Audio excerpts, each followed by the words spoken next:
Welcome to Making the Cut podcast with Chris Hill and Sean Winter, where we help you succeed in life and business by sharing principles and strategies that guide some of the most successful people in the world.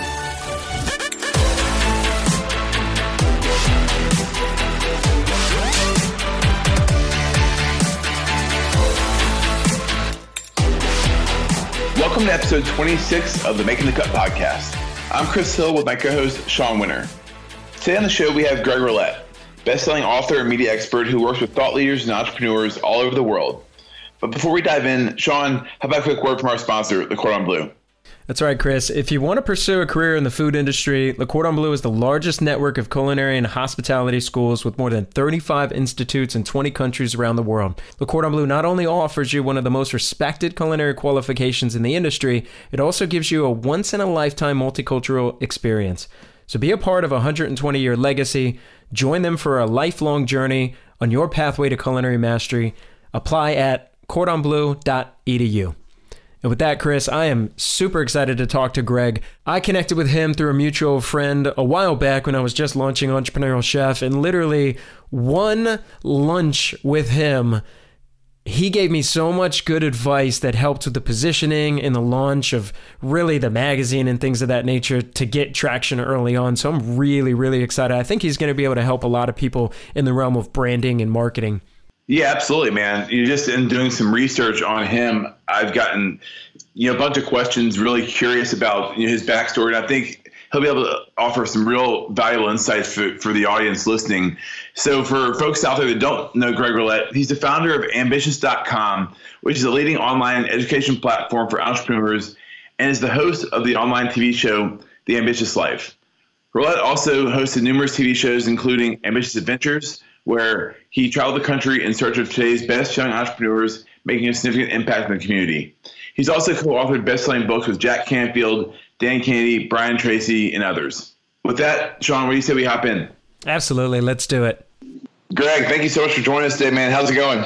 It's going great, man. I'm excited to be here talking to you guys, and hopefully we can help a bunch of people out today. That's the game plan, at least. Absolutely. That's our goal every week. Well, can you give the audience a quick rundown on your backstory and what's gotten you here so far? Yeah, so it's a crazy backstory, one that seems almost comical now, like looking back. So when I was 17 in high school, they let me out of school every day at noon to do like a senior project, and I started a record label because I wanted to be like Master P. So like white dude from the like suburbs wanted to be Master P. Makes no sense whatsoever, but I thought it was really cool because I saw back then that like the hip hop moguls, like so the Master P's, the Jay-Z and Dame Dash at Rockefeller, the Steve Rifkins of Loud, the Jimmy Iovine's, the Dre's, like everybody that was doing something cool, like was the entrepreneur. It wasn't called entrepreneurship then. Entrepreneurship wasn't cool like in the 90s like it is now. And I just knew I kind of wanted that path. And so I kind of modeled what Master P did and, signed myself to my own record label because obviously why would you not? And then, started signing other people from my neighborhood, from the school and putting out records, ended up touring the country for about 10 years. Played everywhere from Madison Square Garden in New York City out to like the Knitting Factory in Hollywood Boulevard, and then a bunch of dive bars in between. It sounds way cooler than it is, but it was mostly going to really crappy like dive bars, and you would make enough money to get to the next stop. You'd go to the truck stop and you'd heat your ramen noodles like with the hot water from like the truck stop. It was not the glamorous touring life that you would think, but it was super cool, and it taught me a lot about entrepreneurship and where it would lead me later because and especially kind of as it relates to chefs and cooks and people in the food industry is, for me, no one wanted to listen to my music, right? Like white rapper dude, like no one like woke up this morning and was like, oh my God, I need to go find the next great white rapper, So I had to like force my way into places. I had to force my way into venues. I had to, discover what they wanted so that I can put my art out into the world. And as a business owner, as an entrepreneur, it's the same thing because no one woke up this morning, even like in the podcast sense, like no one woke up this morning and was like, oh my God, I need to find 27 new podcasts to listen to, right? It's not what they do. They wake up and say, hey, I have a problem. Can someone help me, fulfill the problem that I have? Can someone help me overcome that? And I think even as chefs, as cooks, as things like that, like no one woke up this morning and wanted to eat your food. You have to find a way to position yourself, to market yourself, to brand yourself in a way that, you attract that you discover like, hey, if you want to cook for this restaurant, well, what does the restaurant need? Not what do you need? You need the job, or you want to be the chef there, whatever it is, but what does the restaurant need? And I learned a lot of that from the music industry. And now that's parlayed into running a pretty pretty cool media company at ambitious.com, where we're an Emmy Award-winning media company that helps small business owners and entrepreneurs create media and marketing campaigns to grow their business. And it's been a hell of a good time, and we're having a lot of fun. So, Greg, can you talk about that transition period from being this artist to then becoming more of this marketing guy, this entrepreneur? And I think you got even picked up by a major company in your early 20s too, if you can talk about that. Yeah, totally. So yeah, I made that transition sound like it was super smooth and easy, but it was actually terrible. We were about to go on. I had just gotten married. I got married young at 23. And right when we got married, I took all the money from our wedding, the money you're supposed to go and, buy like a new couch and some fine china and, whatever you're supposed to do with your wedding money. And I actually, bought a trailer, and we bought merch and shirts and hats and CDs and buttons and all the stuff that we were going to go out on this really cool tour. And about 2-3 days before we were supposed to go out on tour, the band breaks up. And it was like the most devastating day of my life, because I had just started my life in one regard. When you get married, you have your wife and you're starting the family on that side. But then your family, who I'd spent years on the road with these guys, like I just said, sleeping in vans together and crappy hotels and all these things. And so, it really felt like my life was over. I was sleeping on the couch. I was miserable. I was not a happy person.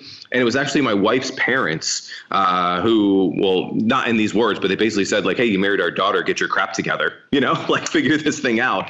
And they ended up taking me to like this internet marketing conference. And now at the time, now we all go to conferences, we like to learn, we want to, better ourselves. But again, when you're a 23-year-old kid, you just got married, you're a musician, you're very alpha male, and your wife's parents are like, hey, come with us to this seminar all day, like with your in-laws. Like that sounds terrible. Like that's terrifying. Ended up going to this conference and maxed out all my credit cards, bought everything that they were selling. And a week later, I was selling hammocks and bird feeders online.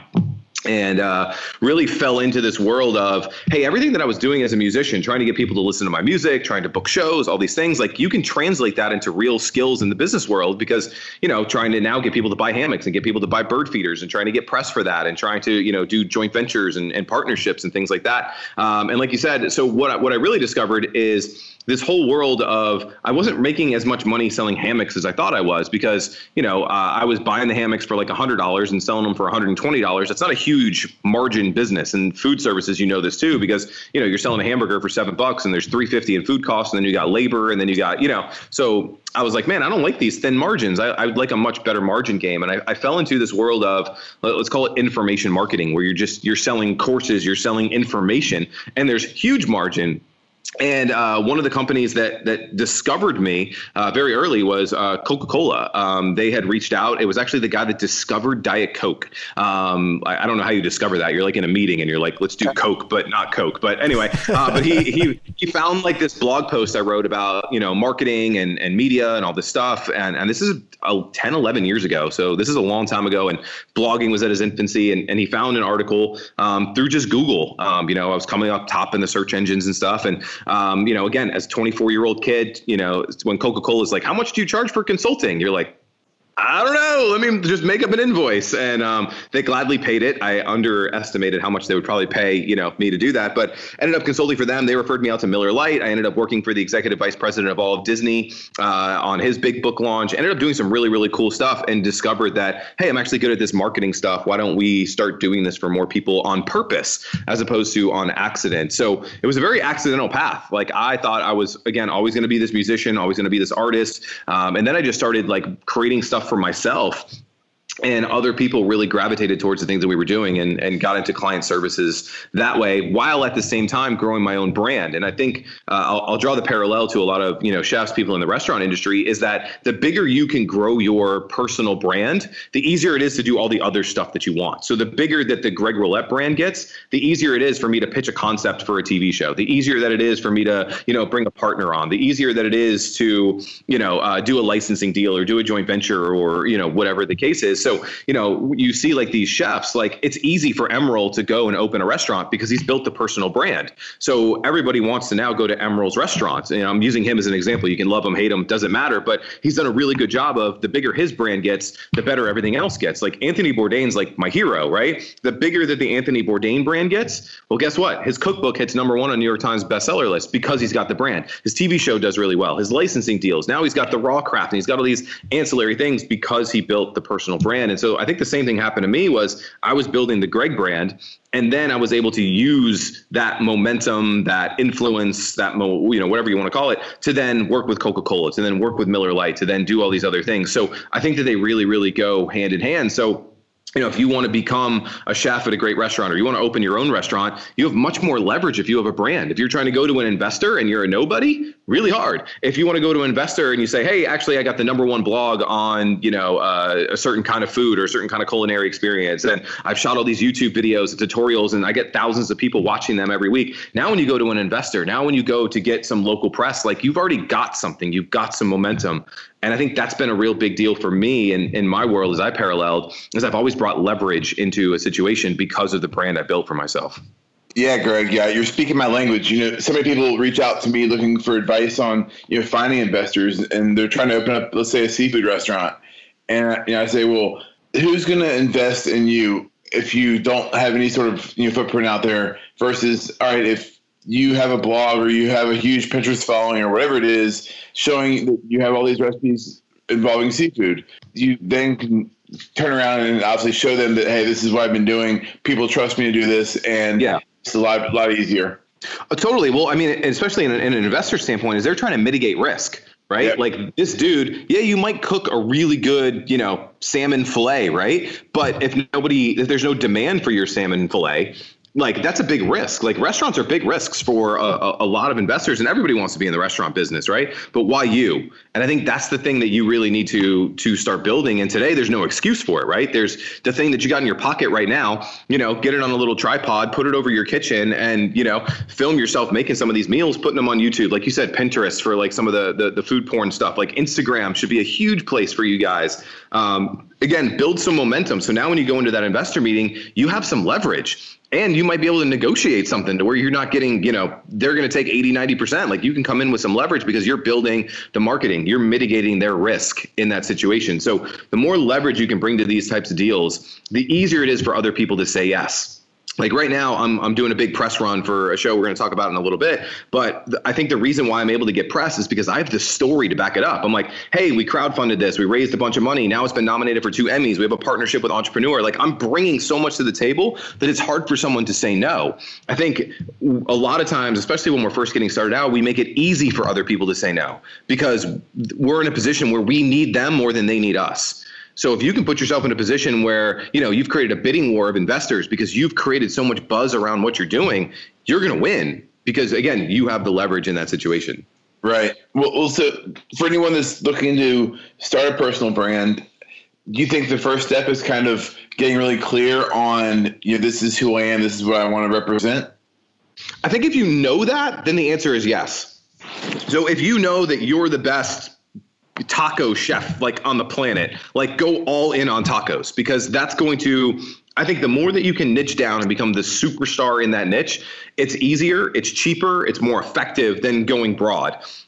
So if you know that thing, I think you go all in on that thing. I do believe that the majority of people don't know what that is. They just say, hey, I'm a good chef. I like cooking food. And they don't know maybe what their specialty is, or they don't exactly know what their passion is in it. They just know that they're passionate about cooking. So if that's the case, just go hard, like go ham, like go all in on all of these things and see what sticks. You're going to start to see really quick. Like if you're posting Instagram pictures of your food, like which are the ones that get the most feedback? Is it the one that have a lot of vegetables because it's super colorful and that's what people gravitate towards? Well, maybe double down on that for a little bit and see if you can build some momentum. Maybe it's some of the meats that you cook, like they're just super sexy and, the smoke's, flying off of them. Well, then double down on that. But so if you don't know, I think you do need to test the waters and try a lot of different things. And let the market dictate what they think that you're the best at. Now, so I gave 2 answers there. One, if you know, like you're the best in the world at knife skills, you're the best in the world at, vegan cooking, you're the best in the world at whatever it is, go 110% in on that niche. I think that's the fastest path to winning. But if you don't, if you're just like, man, I know I want to be a chef, I know I want to be in this industry, but I'm not exactly sure what, then I think you need to throw as many things to the wall as you possibly can, and then double down on the ones that start to get you some momentum, so that you can build a brand around that. Let the market dictate it. Because at the end of the day, if you make the best certain kind of dish in the world, but there's no market for it, again, you're going to have a lot of empty chairs. So Greg, using what you said, let's just say right now there's someone who feels that they are an expert in something, right? Maybe, like you said, whether it's going to be vegan or maybe barbecue or something like that. Getting down to a granular level, what are some of those actionable steps that they take now to then start getting themselves out there to proverbially test the market? Yeah.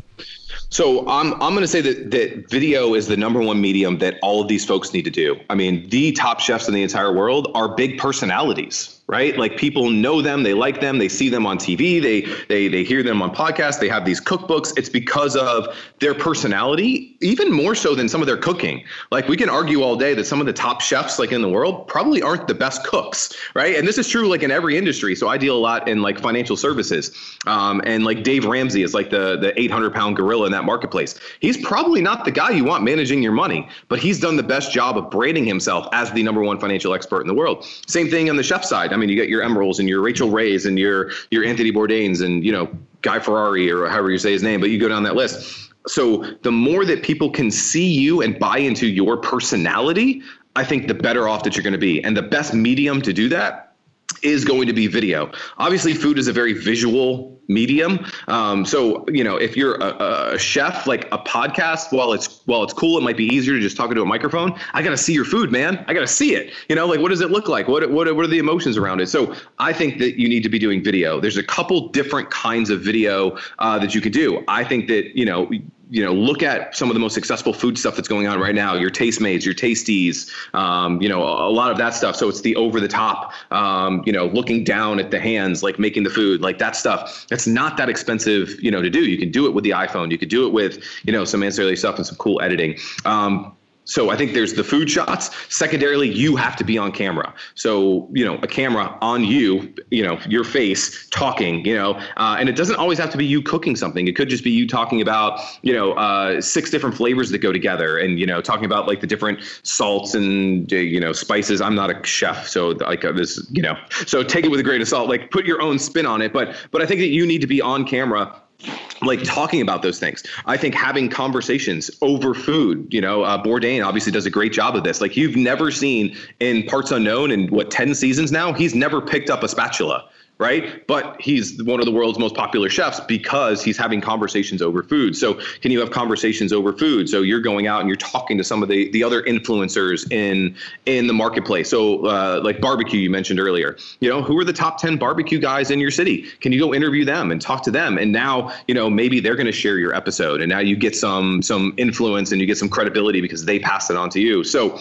video, number one, I think you got to get comfortable on camera and be shooting as many videos as possible. That means longer form video on YouTube, so 7 to 10 to 15 minute episodes. YouTube right now is very much favoring the long form stuff because YouTube wants people on their site, not going over to Facebook, they're rivals.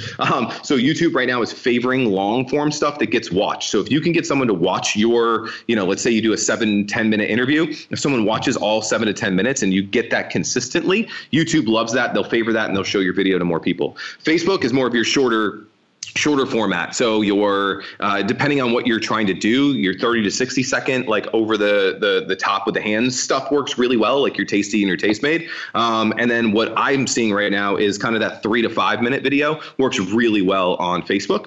And then you have your 60-second spots and under, which work really well on Instagram. Instagram with hashtags is a great way to get discovered. So if you're trying to be discovered out in the world, Instagram hashtags with video is probably the way to go. The cool thing with video too is video can be parsed down, meaning if you start with a video interview, you can strip out the audio and now you could have that podcast if you wanted it. If it was, a 7 to 10 minute interview with another barbecue guy in town. So now you have the video format on YouTube and Facebook and Insta, and now you also have a podcast. You can also transcribe it and throw it up there on Medium or throw it up on your blog or, get it put into a local publication, things like that. So now you're getting more mileage out of the media that you're doing because we're all limited on time, right? I only got so many hours in the day. So what's the highest leverage media? Again, I think it goes back to video.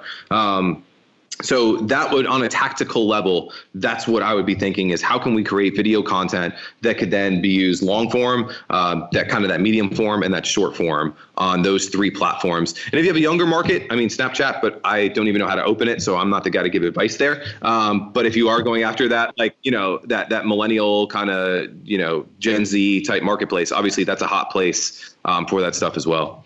Well, and I think you can also, which you kind of alluded to, take your 7-minute clip that you put on YouTube and then find a 1-minute clip that really makes sense for Instagram from that 7 minutes, put that on there, do the same thing for Facebook, or then even go on Snapchat and say, hey guys, I made this awesome, really cool video with so-and-so. I'd love for you to check it out. Exactly. Up to click the link. 100%. Yeah. And I think that's what, with the Instagram stuff, with the new swipe up stuff, I mean, I think that's what it is doing that quick, like, the Instagram story or the Snap story, whatever it is. And you're just like, hey man, just posted a brand new interview with so-and-so, swipe up to go check it out now. So that way you're creating unique content for the platforms and you're getting them to engage with the longer form stuff. You're spot on. Love it, man. Well, that's obviously kind of like the marathon play, right? Most of this stuff isn't going to happen, overnight. You're not going to, go from, 1 follower to, 10,000, in 1 week. The goal obviously is to be able to do what we love, long-term, to be able to make money doing that. And if you're able to build a personal brand, like you mentioned before, with different streams of income, it makes it a lot easier to do that. How do you see different folks, even maybe including yourself, back in the day when you were starting, being able to monetize, building a personal brand into new avenues? Yeah. So I do think about short-term and long-term monetization, right? So we got to eat, right? Like literally in this sense. Like we have mortgages or rent and we got car payments. So like we do have to support ourselves. So while we're building this long-term brand that hopefully is there for a while, what are some of the short-term monetization plays? Like, the low-hanging fruit, obviously, as someone kind of in the chef world is, cookbooks. So as you're building this following, can you be saying like, hey, if you like this recipe, you'll love my brand new cookbook, and you're passing them off to that.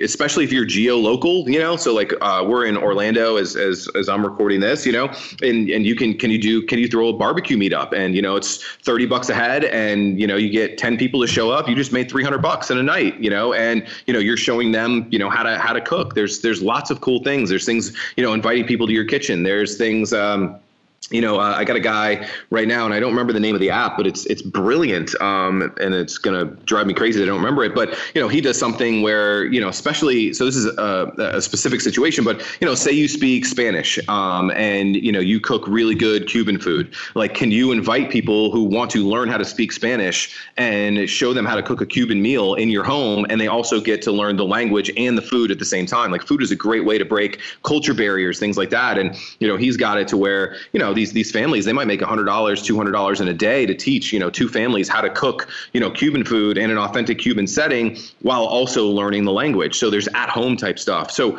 don't think that you need a restaurant to make money in this business. You could be a personal chef. You can, be doing parties. You could be doing caterings. There's so many avenues. And, while you're playing the long-term game of, yes, I want to open the restaurant, or yes, I want the chain or the franchise or be the executive chef somewhere, there's a lot of stuff I think in the short term that, if you're putting these videos up, have a call to action at the end of every one of these videos. Hey, if you like this video and you'd like to learn, how I can, do a private event for you, hit me up, sending them to a landing page or sending them to an email or a phone number or an Eventbrite page, or a meetup page, doesn't matter, but be thinking about what you want people to do when they consume this. Same thing with, Instagram and like hashtags, like, you do a local barbecue, like photo shoot, and you put these photos up and you tag them correctly, you can get people that day finding you, and discovering you and saying, hey man, I'm having a Super Bowl party. Like, can you come cook for me? Like, yes, I could do that. So there's a lot of short-term monetization plays. You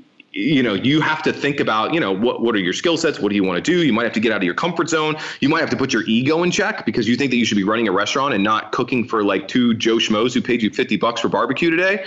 But there is a way to monetize in the short term, and really it's unlimited as to what you can do. I mean, so here's another cool one. in kind of the information space is he does live. I think he does them over Zoom. So Zoom is like a online, you can like video chat type service. And he actually shows people how to cook over Zoom, and people can ask questions while he's like cooking in his kitchen. And these people pay him, I don't know, it's like $25 a month or something like that for access. And every week he jumps on one of these Zoom calls and he's cooking a different meal and he's teaching people how to cook. I think he does one for like couples. So like husbands and wives or boyfriend, girlfriends who want to learn how to cook. And these people just watch him over Zoom and they ask questions like, hey, how'd you do that? Or, show me those cutting skills. And then he can critique them too, because the camera is, also on them. And dude, the sky is the limit. So if you're thinking just the only way you can make money is by opening your own restaurant or having that, like you need to switch your mindset, I think, first, because there are so many micro opportunities for you right now. There's never been a better time. I mean, there's so many micro opportunities for you that actually might be better off for your lifestyle and your finances than actually opening that restaurant in the first place. Greg, so much incredible value. Now I've got to tell you how relevant what you said is to myself and an entrepreneurial chef, and then I'll ask you a question. But so I want to say it was about 2 months back. I think it was about 2 months ago. I posted something on Instagram for Entrepreneurial Chef. I think it was the new magazine. I forget, but it was something. And I tagged a specific company that I knew I wanted to get as an advertiser / sponsor for the magazine or the platform. I followed them also subsequently on Instagram, liked everything that they put up. And then eventually I messaged them through their Instagram account, asked them if they'd be interested in just discussing with us the possibility of getting involved with our platform. And next thing you know, about a month after that, they signed on as an official advertiser / sponsor for us, for Entrepreneurial Chef. So it literally started by just tagging them on social media, on Instagram, for them to just pay attention to us for a split second and not being afraid to then ask over whatever that medium was. For us, it was Instagram. And then again, that parlayed into them getting involved. So what you're saying right there, so for anybody that's listening, truly some of these things absolutely work. So let me backtrack real fast, because I don't want people to miss this also, is that you've built an amazing freaking product, and you also have, you've put in legwork, right? So it's not like you started your magazine that day, and you never had an issue out and you never had a cover. Like, you put in a lot of groundwork to where that was an easier, nothing's ever easy, right? Sure. But an easier play to tag them. So a lot of what we've been talking about is you built your following. I see your Facebook ads like all the time, for the magazine, for people to download it. You've built a nice, I'm sure you're building a good email list. You're building a good social following. Again, you made it easy for this advertiser to say yes, where again, I think most people make it easy to say no. Is they're like, hey man, I got this great thing. And they're like, well, show me what you got. And they're like, well, I haven't put out an issue yet. Like, bro, put in the work first. So I don't want them to miss that. And because you've done an incredible job. Your magazine looks great. The covers look great. You found your way to getting like really good people, quality people that this advertiser probably wanted to be associated with. And so if you do all these things that we're talking about here today correctly, it makes that ask easier. Again, it doesn't make it easy. Like, it's always nerve-wracking when you're asking someone for money or partnership or sponsorship, but it made it a hell of a lot easier because, again, you brought something to the table instead of just asking them to take a risk on what you've got. Absolutely. Such a good point. Now, to transition a little bit, you ended up launching this show, Ambitious Adventures. Can you talk a little bit about how that came about and a little bit of that process, and then we'll kind of dive into that, because I know that there's a lot of people that are connected with either Entrepreneurial Chef or even connected with Chris's platform who are very much interested in either having their own show or going around the country, or whether it's regionally, to review restaurants or food entrepreneurs in their city. So can you talk a little bit about this? Yeah. So what I'll do, if it's cool with you, is I'll kind of tell the story of what we did, and then I'll parlay it into what I think could have been done better and the big opportunity for everybody right now. Because I think it's the best time for people to want to be, creating their own shows, doing things like that. So I mentioned it earlier, but I'm an Anthony Bourdain nut. Like, he's like my hero. And I was filming a documentary last year in the Dominican, and I had this crazy idea to do an Anthony Bourdain style show, but instead of seeing the world through food, I wanted to see the world through the eyes of entrepreneurs, because I truly believe that entrepreneurs are the ones who are going to make the world a better place to live. They're the ones, taking the risk. They're creating jobs. They're stimulating the economy, and so on and so forth. So I wanted to see the world through their eyes and how they're making an impact. Everyone thought that I was bat stuff crazy and, told me not to do it, which usually means you're onto something. And so I ended up using my own money and I self-funded a pilot. It was terrible, like the worst thing like of all time. But we learned a lot, and I learned what it was actually going to take to create a good show. I got some consulting from some people in the industry and got to a place where we kind of knew our number, like what's it going to take to actually produce this show. And I'm happy to go into specifics because I'm very transparent with what we do. I ended up for what we were doing, it was about $25,000 an episode. This is a little more high end. I mean, we're shooting with a lot of people. Travel shows are very expensive to shoot traditionally. Bourdain's budget is about $1.5 to $2 million an episode. So for us to do it at 25 grand, so very, very inexpensive compared to what CNN's paying for an episode. But at the same time, we wanted a quality show. I didn't want to just go in with iPhones and just be doing selfie videos. We wanted to do it right. So we figured out we needed about 25 grand an episode. We wanted to shoot 5 episodes. We actually went to crowdfund it. And I think this is an option and an opportunity for everyone. And again, not just for a show, but can you crowdfund a restaurant? Can you crowdfund a food truck? Can you crowdfund, if you've built up enough demand and people actually want your tacos or your barbecue or whatever it is, Kickstarter and Indiegogo is a great place for you. So that's where we went. We raised 53 grand in about 28 days. It was awesome. Got a lot of press, got a lot of publicity, got a lot of momentum. We privately raised a lot more money after the Kickstarter because just the Kickstarter ends, but then we were still raising money. We shot 5 episodes.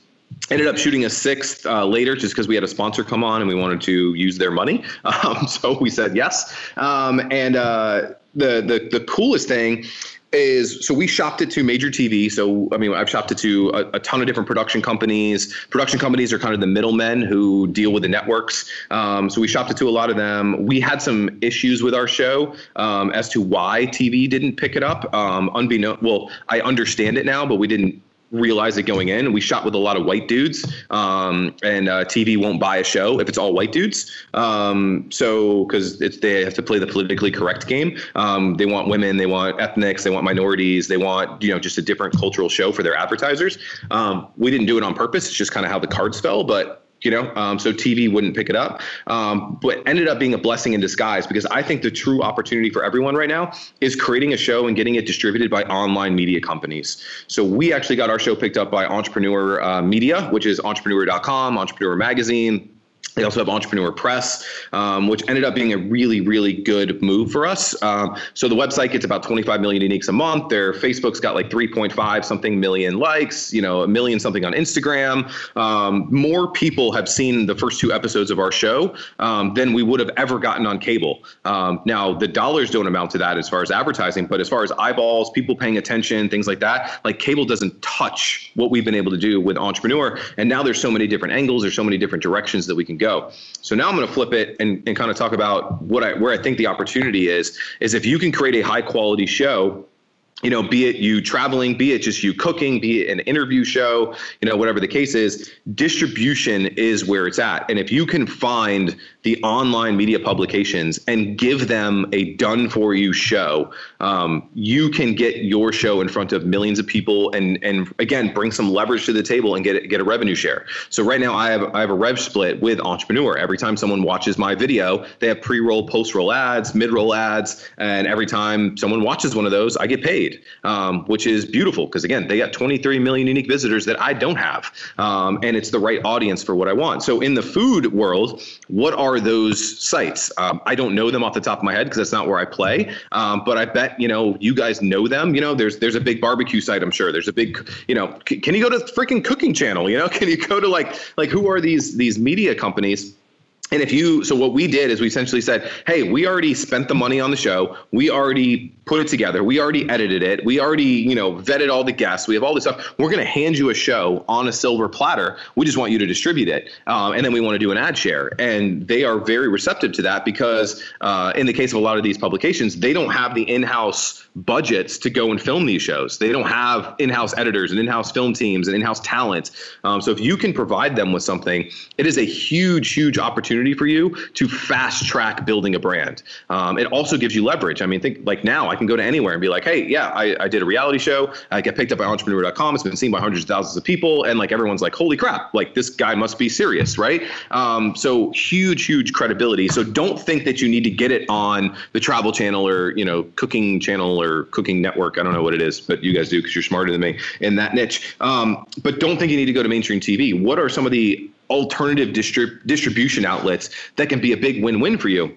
Because the other thing with a lot of these, like if you're on TV, they basically own your life. They own your rights. They're not really pushing people back to your Instagram or your website or your landing page. But like with Entrepreneur, every time someone watches that show, they get a link, not just to ambitious.com, but they get to a link to like a landing page where I'm building an email list off of that. I'm building a social list off of that. So there's so much leverage in that is out there. I do think that you need to come with some production quality. Like you can't iPhone it. It doesn't mean you need 17 camera guys and boom mics and, come with an entourage. But I think that at some level you do need to step up the production game because it's going to separate you from everyone else. But B, in the food space, you are dealing with a very competitive marketplace. Like I was just listening to something, Digiday is a great podcast out there in the media world, and they interviewed the head of Tasty, which is BuzzFeed's food kind of channel, let's call it.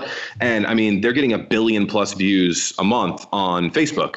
So like you're competing with them, like you're competing with their shows. So I do think you have to have some production quality in the food space just because it is a very, very competitive landscape. In the entrepreneurial landscape where I play, the majority of people are still just doing Facebook Lives with iPhones. And it gives me a huge competitive advantage to come in with a highly produced show because no one's doing it. No one's spending the money. So that was like the longest rant ever, but hopefully there's something in there that people can get from it.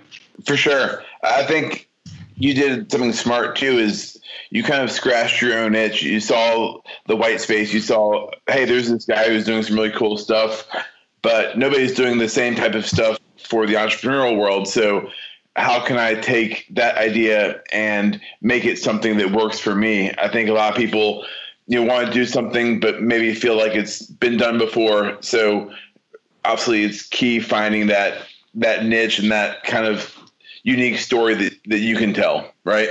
100%. So like I've mentioned it before, but like the hands with the overhead shot, I mean, that's been done millions of times, right? So do you want to be just another hands video, or do you want to be something else? And I think that the people who are listening to the show, your personality is going to win out over your cooking because that's really what people are looking for. That's really how you develop the brand, is off of your personality. So find a way, just like you said, it's like mashing stuff up. I want to take Anthony Bourdain, but I want to do it for entrepreneurs. I want to take this and I want to do it for cooking. I want to take, Top Gear and I want to do it for chefs. So we're going to cook in a car. That was terrible. But that's the point, is how can you take something from another angle of pop culture and bring it into cooking?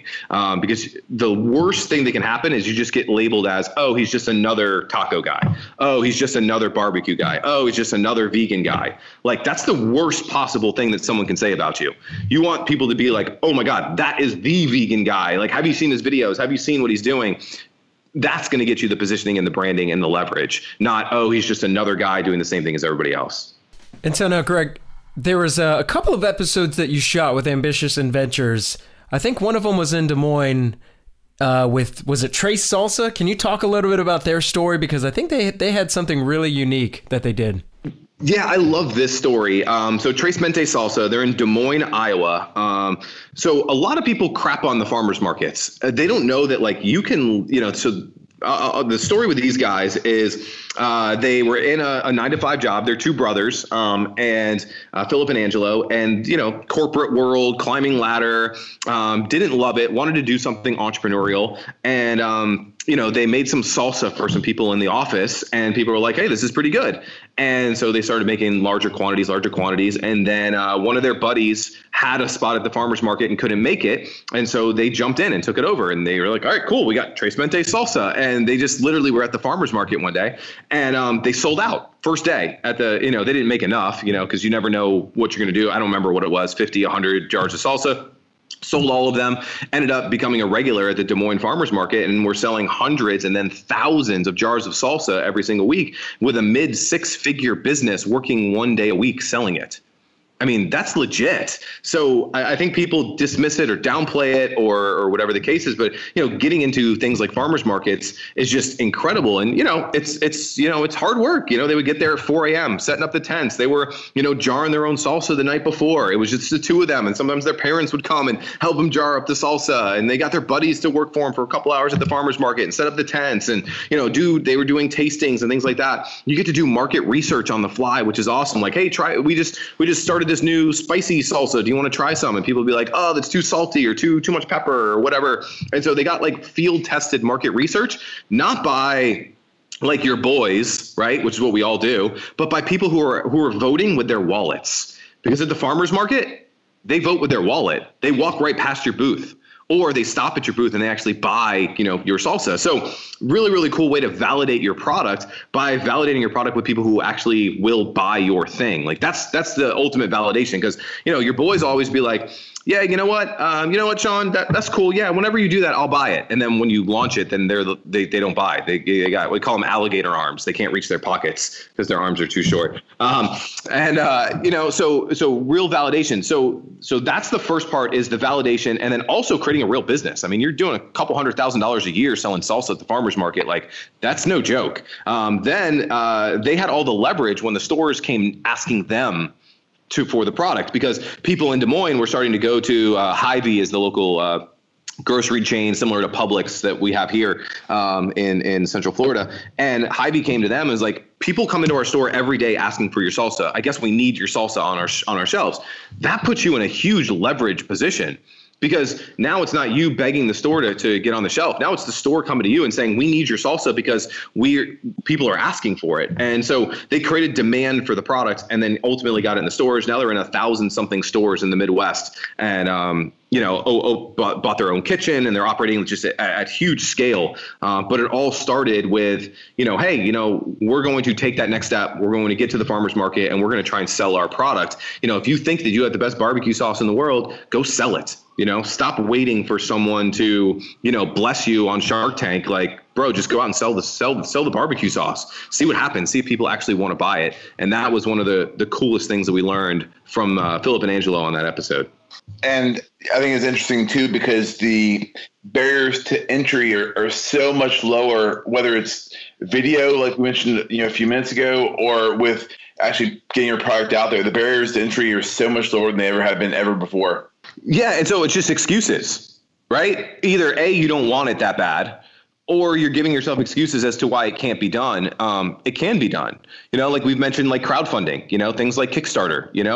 If you can't afford to go bottle up even 100 jars, of barbecue sauce, well, put it on Kickstarter and see if you can get family, relatives, friends, people to pre-order. The cool thing about Kickstarter is they're not investors. They're pre-ordering your product. So they're actually demand for it, right? So go out and do that. Go out and, try to get a sponsor. Go get, a kitchen that'll let you use their kitchen on the weekends for not much money. Like, you're right, the barrier to entry is so low that if the reason you're not doing it is not a financial reason, it is a mindset reason. It is a lack of, putting yourself out there and utilizing the resources that are out there to go and do it. Because they're, 10 years ago, 20 years ago, yeah, it was really expensive because you had to bottle like 1,000 bottles of salsa, in order just to be in the game. Now you can bottle 10 bottles, and go around the town and see if anybody wants to pick it up before you go and do the 1,000 or the 10,000 or the 100,000 run. So you're right, man. The barrier to entry is so low that it's your mindset that is holding you back, not the available opportunities in the market.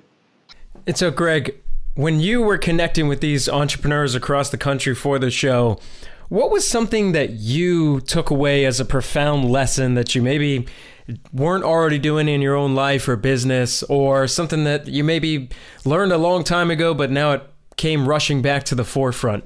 Yeah, so we did a really cool episode in Winter Park, which is just outside of our hometown, and we interviewed John Rivers, who I think you guys just had on the podcast. So if you guys haven't listened to that episode, go back and listen to John Rivers, because he is a wealth of knowledge. And the biggest thing that I got from him, so he owns Four Rivers Barbecue, Smokehouse Barbecue, whatever it is, and they started with one store, and then they got to 2 to 3, and now they're at a dozen or so stores.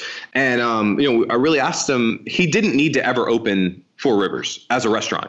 Financially, he didn't need to do it. He was running a healthcare company, making buku dollars, could retire and never have to work another day in his life. And he did it out of service. And I think this is really cool. When we think about scaling, whether you're scaling from, doing 100 jars of salsa to 10,000 jars of salsa, if you're scaling from one restaurant to 4 restaurants, if whatever the reason to scale is, he really put it into perspective that the reason to scale is to serve, because every time he opens a new restaurant, guess what? He just got 100 people jobs.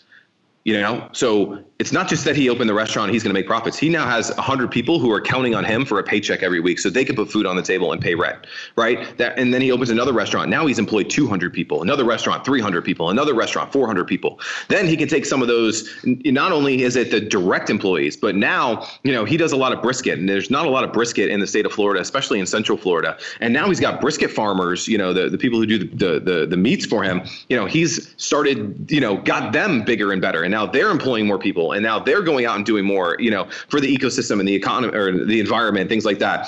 Then he's taking some of the profits from the restaurant, and he's able to put some of that money into the school cafeteria system. So he's buying lunches for underprivileged kids. So if he doesn't open that next restaurant, there's a kid out there who's not going to eat lunch today because he didn't open that restaurant. And that hit. And it's such a different place, because we always think about scaling in the sense of, well, I'm going to go from making $100,000 a year to $1 million a year. And it's all about me, and I'm going to get the nice car, and I'm going to get the nice house. But he put it into this perspective that it is your responsibility to scale, because the bigger you scale your business, the more growth you have in your business, the more opportunity, the more hope, the more optimism, the more tangible economic impact you're having in your community that you might not even know about. And so, stop playing small and think bigger. Open that next restaurant, open that next place, because you are giving people jobs and security and healthcare, and you're the supply chain, and there's farmers that are now being impacted by it. And there's so many people that are impacted by your ability to grow and take risks and take that next step, that it is almost like your responsibility to do that. And that was one of the biggest lessons I got from him. And it really sticks with me today to, why are we growing? Why are we going to build the next studio? In addition to helping our clients and making revenue, the impact that you have every time you take that risk is huge. And it's a lot easier, I think, to give up or call it quits, or to not open that next restaurant or launch that next product if you just make it about yourself versus obviously thinking about the bigger scale. Greg, you've done some really cool things. You have an awesome backstory. Are there any things that you would have done differently as you look back over your career and from the early days of rapping, building your brand that way along the way? Anything you might have done differently? Yeah, great question. So 2 things is I would have asked for help sooner.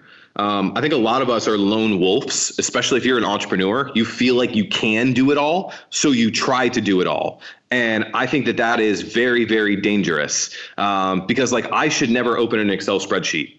I have panic attacks every time I open one. So maybe I shouldn't open them. If you're not good at websites, why are you up till 5 a.m. working on your website, fixing things, when you could have got somebody, to do it for $20 and fix it for you? And now you don't have that stress, you don't have that headache, and you could have focused on what you were good at, which is preparing the menu for the next day.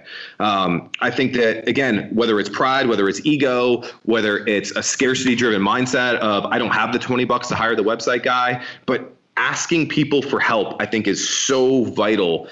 It's taken me I just turned 35. It's taken me 34 years to figure this out. Even as I was growing, even if we were doing this TV show, I got, I had so much pride in it that I wouldn't ask people for help. As soon as you start asking people for help, again, whether it's an employee, whether it's hiring someone, outsourcing, or it's as Sean, as you were saying earlier, you ask this person for a sponsorship, now I'm like, dude, I'll ask anyone anything, because I know that I need, in order to do what I want to do, I need other people around me that are helping me to get there. So I think I would have asked for help sooner, before, you get into that crappy situation, before the day gets dark, before the momentum dies, whatever it is. Don't be scared to ask for help. If you have a big mission, whether that's opening the restaurant, whether that's being the world's top personal chef, it doesn't matter what it is. People want to help you along that journey. They really do. So ask for help. The worst thing that they can say is no. That's literally the worst thing. And I heard Jamie Foxx say it on Tim Ferriss's podcast. He's like, what's on the other side of fear? It's usually nothing. It's usually no. And guess what? Then you're in the same spot you were in the first place. So asking for help sooner. So everybody listening, ask somebody today for help. Like as soon as this episode ends, go ask somebody, for the littlest thing. Hey, can you introduce me to somebody? Hey, do you know anybody who does this? Hey, who's an investor in town? Like just ask for help and you will get it. Love it, Greg. So as we wrap up with our audience of either aspiring food entrepreneurs or general entrepreneurs, what's some final thoughts or advice that you have for them as they're looking to embark and build their personal brand or their businesses? The advice that I love giving right now is stop waiting for permission. No one is going to give you permission to open that restaurant. No one's going to, like King Arthur and the Knights of the Round Table, like put the sword on your shoulders and be like, you've been blogging for 3 months now. It is okay for you to start Instagramming or shooting. Like no one is coming to do that ever. So it's up to you that if you really want this, to don't wait for anyone's permission and do it for yourself. It's okay to be selfish because of like what we just talked about, because you opening that restaurant is going to give people joy. You going and doing that food truck is going to give people joy that they had something to do on a Friday night. Stop waiting for permission. Don't wait for your brother's, uncle's, cousin's, sister's wedding and then you're going to start, doing it. Don't wait till after Thanksgiving to start that diet. Start it freaking today. Like you can make that decision to make a change in your life, a difference. It's super, super cliche, but you don't have to wait. You don't have to wait till you get the tax check. What can you do now? What can you do now with the resources that we have? I mean, you guys have said it, this whole episode is like, you have resources. You have a phone that is, better than the cameras I was using when I started doing video 10, 12 years ago. I was using the freaking flip camera with a white camera that had like 2 buttons. Like that thing sucked, compared to what's in my pocket now. Like stop waiting for permission. Like I talk to people who want to write books all the time. I'm like, there's no book fairy that's like, Sean, you've now released 16 issues of your magazine. You are now crowned to write a book. Like, no, if you want to write a book, write a freaking book. Like, if you want to open the restaurant, open the restaurant. If you want to go be a personal chef for someone, go do it. There's no need to wait for someone's permission, whether that's permission coming from family, from your mom, your dad, your sister, whether that's from a spouse, whether that's from, like, you don't need their permission. If it's what you really want to do, if deep down it's what you believe that you were meant to do, go do it. What's the worst case scenario? Tim Ferriss does a cool thing called fear setting. Like what is literally the worst thing that can happen if you do that? If you go on Instagram and you post a cool picture of your awesome barbecue ribs that you just cooked up this weekend and someone wants to hire you for a catering job, what's the worst thing that can happen? You do the job and you got paid a couple bucks and you made some ribs for some people. That's the worst case scenario. Like, so what are you waiting for? What's stopping you from doing it? Don't wait for anyone's permission. Right. And I think, and I'm sure for you as well, I look at my career and all the things that I've tried, everything from, speaking to, writing books and some have worked and some haven't. I'm sure for you, not everything's gone exactly. Totally. But it's all feedback for what to do next time, right? Oh, 100%. And, like everything that I've done, like as a musician, no one wanted me to play at their venue. I talked about that earlier. Like if I had waited for someone to like pull the red velvet rope and say, all right, Greg, your music's good enough to play here, like I never would have played a show.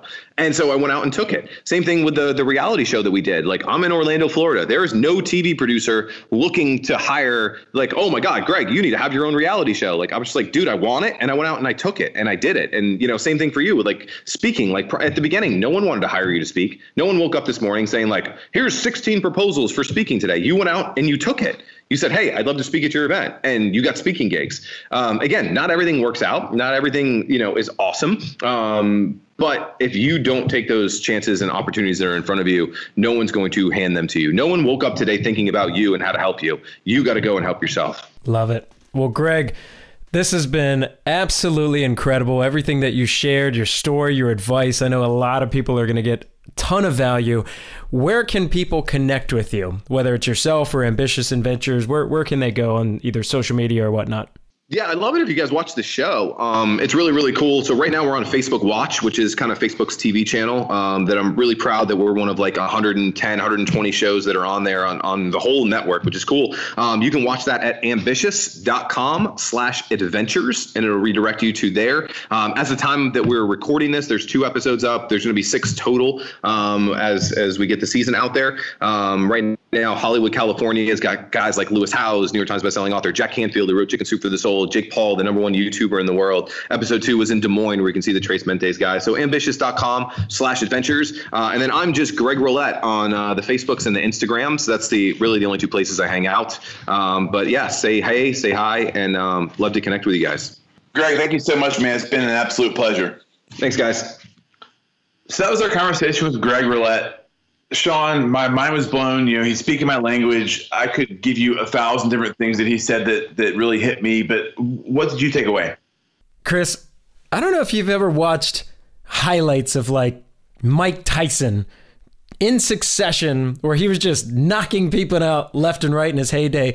I felt like that was me listening to Greg as he was just dropping so much solid information. It was just hitting me one after the next. It is so hard to pinpoint like 1 or 2 takeaways because there were so many, but there are 2 that rose to the top for me eventually when I think about it now. And that is, I love when he said, you want to listen to people who vote with their wallet, not just your friends. I think that is so important for someone that's building something or creating something. It's easy to get caught up in the enthusiasm of your friends because they want to be supportive, but truly you should listen to those people who are going to vote with their wallet.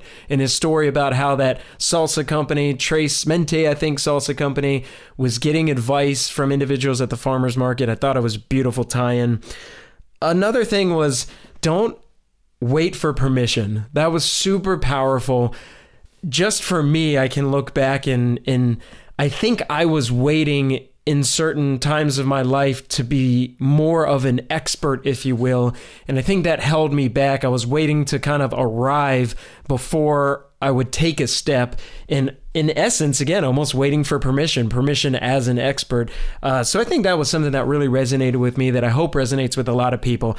Don't wait for permission. Just go out there and get it. I love his advice as it relates to that. What about you, Chris? Yeah, and to kind of just dovetail that, it's for me it was a bunch of things like you said, but also in not asking for permission, knowing that you're going to need some help along the way and be willing to reach out for help. As he was talking, saying he would wish he would have reached out for help earlier. I was literally on my notepad saying, all right, you need to make a calendar reminder to every morning when you wake up. Think of one person that can maybe help you with a project you're working on or something along those lines, and reach out to them, because our friends and our colleagues at work and the people that are interested in what we're doing, they want to be there to help, but they're just like us. They're kind of in their own little world and focused on themselves. So we need to really make it as easy as possible for them to help us, because we all need it, and it's a lot more fun when we have other people in our corner as well. So a lot of great takeaways, though, and definitely connect with Greg and go check out Ambitious Adventures with some of the entrepreneurs he interviews throughout the country. And with that, we'll leave you with a final quote from him. If you really want it, don't wait for permission and do it for yourself. And with that, we're signing off.